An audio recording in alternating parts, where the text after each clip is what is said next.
In its original meaning, democracy referred to a form of self-government of the people. I call it assembly democracy. Its roots are actually older than classical Greece, Athens. Its roots actually stretch back into the area of Syria, Mesopotamia, some 2,000 years before, where the first assemblies appeared. Then, towards the 18th century, there came to be a different meaning. What was introduced was the idea of elections. So democracy became representative democracy. It meant self-government of the people through their chosen representatives. One study even identified more than 2,000 adjectives used to describe democracy in English literature. And each country has its own electoral system, party system, parliamentary system, and constitution systems.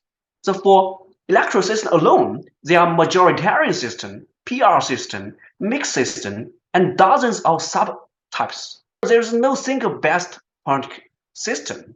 Western countries also need to follow their own course and choose a democratic system that adapts to their own culture, their own history, and their own social conditions. Democracy is one of these key words which has become a global word and a heavily contested word. It's a slippery word whose meanings vary through time.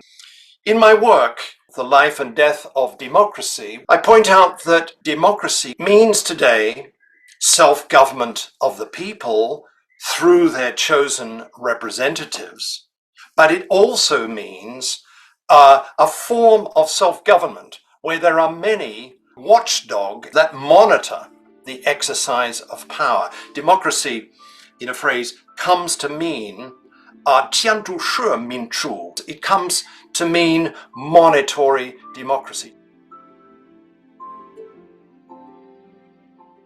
As the economy develops, citizens' aspirations for a better life, including for a better democratic life, will continue to rise.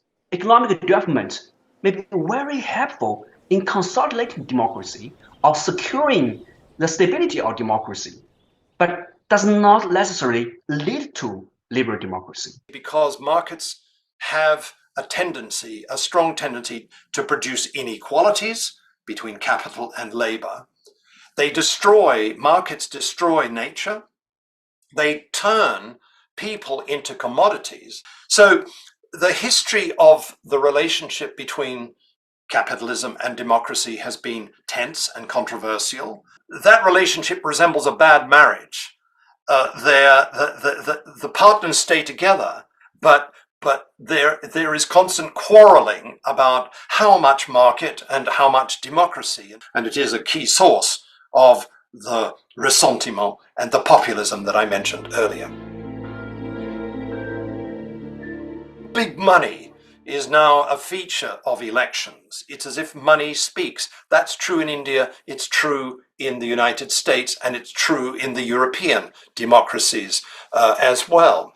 There is also the feeling among millions of voters that their voices are never listened to.